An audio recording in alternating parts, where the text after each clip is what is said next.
इस वीडियो को शुरू करने से पहले मैं तुम्हें स्पॉइलर वार्निंग देना चाहता हूं, क्योंकि हम इसमें जुजुत्सु काइसन मांगा के चैप्टर 236 के बारे में बात करेंगे, जहां गोजो वर्सेस सुकुना फाइट का दी एंड हो गया है। और हम ये सिर्फ लीक्स के बेसिस पे बात करेंगे, जो कि 98% करेक्ट होती है। चैप्टर के स्टार्ट में हमें एक फ्लैशबैक सीन दिखाते हैं, जहां गोजो और गैटो को देखते हैं। एंड ये सूडो गैटो नहीं, अपना ओरिजिनल गैटो है। ऑन द माई बेसिस ये फ्लैशबैक नहीं, आफ्टर लाइफ का सीक्वेंस है। एनीवेज यहाँ गोजो और गैटो बात कर रहे होते हैं, जहाँ गोजो बोलता है कि मैंने तो अपने स्टूडेंट्स को बताया था कि मरने के बाद सब अकेले हो जाते हैं और ये सब शायद मेरी इमेजिनेशन है। इस पे गैटो कहता है डज इट मैटर? गोजो कहता है नो इट्स मैटर, मेरे फादर के बारे में। ये बोलते बोलते गोजो रुक जाता है और अपने फादर के टॉपिक को चेंज कर देता है। फिर गैटो पूछता है कि किंग ऑफ कर्सेस कैसा था। यहाँ गोजो कहता है किंग ऑफ कर्स काफी स्ट्रॉन्ग था, इनफैक्ट उसने अपना 100% भी नहीं दिया मेरी लड़ाई में। गोजो कहता है अगर सकुना के पास मेग्यूमी का कर्स टेक्निक नहीं भी होता तो भी शायद मैं सकुना से जीत नहीं पाता। ये सुन के गैटो थोड़ा शॉक हो जाता है। गोजो कहता है कि मैंने अपने आप को इतने सालों तक ट्रेन किया, एक्सप्लोसिवनेस एंड क्विक थिंकिंग में मास्टर की, ताकि वो सकुना के लेवल तक पहुंच सके। और उसका इफेक्ट पड़ा भी, क्योंकि फाइट काफी मजेदार थी। इस पे गैटो कहता है मैं जेलस फील कर रहा हूँ क्योंकि तुम्हें सेटिस्फेक्शन तो मिली। इस पे गोजो कहता है अगर तुम भी मेरे स्टूडेंट के साथ वहां होते, मेरे पीठ थपथपाते, मुझे चेयर करते, तो मुझे और भी सेटिस्फेक्शन मिलता। गोजो ये भी कहता है वो हैप्पी है कि उसकी मौत स्ट्रॉन्गेस्ट बंदे के हाथों हुई है, ना कि किसी डिसीज एंड एज के कारण। इसी कन्वर्सेशन में नानामी और हाइबारा भी आते हैं। नानामी कहता है वो उसके आखिरी मोमेंट के लिए सिंपैथी फील करता है। गोजो पूछता है तुम्हारा आखिरी मोमेंट कैसा था।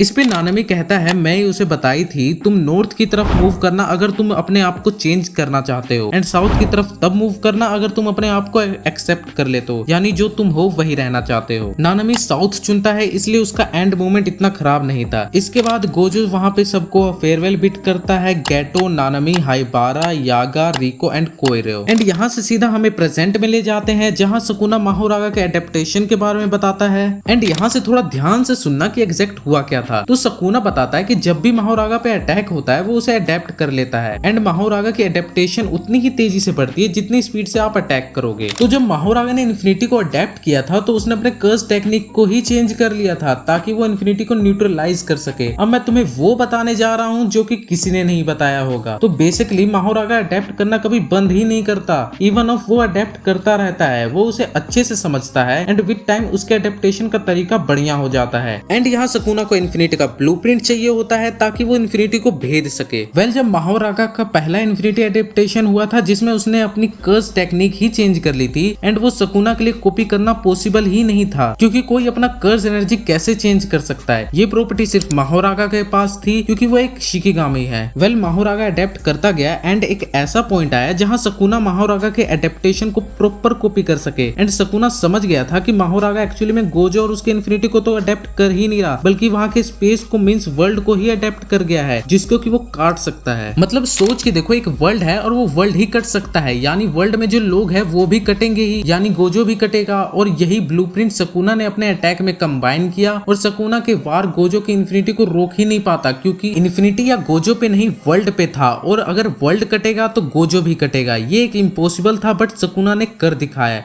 काशिमो की एंट्री होती है और chapter close. One thing more, comment में मुझे ये बताओ कि क्या ये एंड है गोजो का।